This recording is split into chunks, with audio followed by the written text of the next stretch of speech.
Okay, we just have a quick question here from Sharia as well as Tushar about the new financial source option expiry report that we have in the must read section of the terminal. As always, thanks for the question, guys. So as you know, we have always added the regular daily option expiry levels into the terminal on a daily basis. But until recently, we've only ever had the total option expiry levels for each day. And we never really knew whether the orders were sitting at those levels was put orders or call orders. Now, for simplicity, an option contract gives the owner the option to buy or sell something at a specific price at a specific date. So, for example, when a trader buys a call option on the euro US dollar at 119, for example, they're essentially buying the option or the right to buy the euro dollar at 119 at the future time, but they're not obliged to do so. And for the right to buy it at that level, they will pay something called a premium to hold that option. And whether you are in the money or out of the money, meaning above or below that level at the time, that'll affect the premium price. How far you are away from the date will also affect the premium price. So the closer you are to the actual time of expiry, the more expensive that premium will be, because there's more better chance of knowing whether you'll reach that level or not. So if you take something that's much farther out in time, there's a lot more chances of the market actually getting to that level, because you never really know what happens. So always keep that in mind in terms of the premium.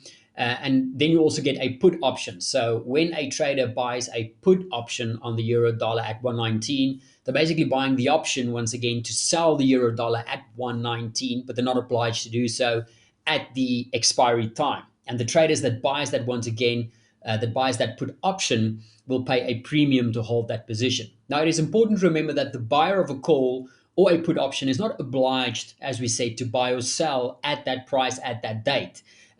Which means that even though these levels are influential, it doesn't mean that call or put buyers will lose that 1 or 2 billion if the price is out of the money or in the money. They can simply choose just not to execute that specific trade. There's obviously some differences with regards to call and put options that you can actually sell. So you actually get a call sell option and a put sell option, but they're a little bit more complicated. So for now, we'll just stick to the basic call and put buy options, and explain that in terms of the sheet. So let's just quickly show everybody where to get these reports. When we go to the terminal, just go to the must read section, and inside any one of the days, just look for the feed item called major FX option expiries. And if you open that up, you'll see that there is a little link that you can open up inside the report. And if you click that, it'll open up a document that looks like this. So you'll see we have all of the major currency pairs, and we basically have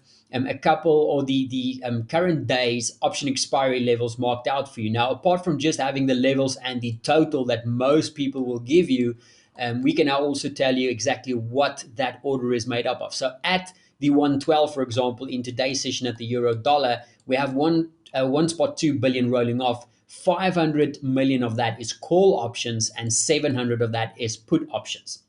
Right, so let's take the euro dollar that's closer for today, which is the 119. We can see there's almost a billion of contracts rolling off, but 99% of that is actually sitting on the call side. So we've got 911 million worth of call options rolling off at that particular price. Now, again, it doesn't mean that all of these options are call buy options. It might be call sell options.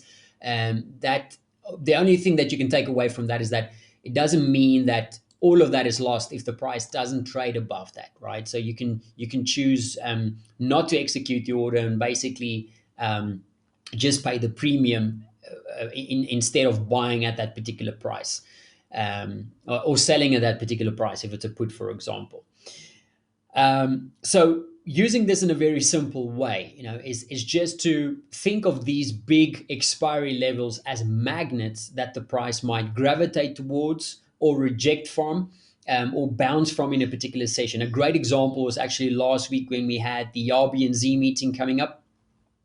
Now, we had a option expiry, I think, worth 7 or 600 million sitting at the 65 250 level for that particular day.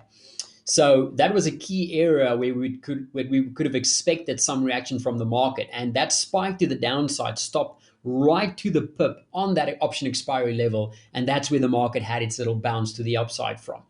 So that's a great example of how you can incorporate these types of levels as areas of confluence, areas of interest where you can expect the market to react from or possibly gravitate towards in a particular session. So just incorporate them into your analysis as an additional area of support and resistance. Generally speaking, anything above or close to 1 billion is a big deal. But if it's a light week where we have thinner option contracts, or if it's a pair that has much thinner liquidity, comparing something like the euro dollar, for example, to the Kiwi dollar, on a pair like the Kiwi dollar, even something like 600 million can be significant on a particular week. So always keep that in mind. So for now, I think the most practical way to incorporate these is just to look at them as additional ways of areas of interest, areas of confluence, areas of support and resistance on the charts where we can either expect price to react from or expect price to gravitate towards.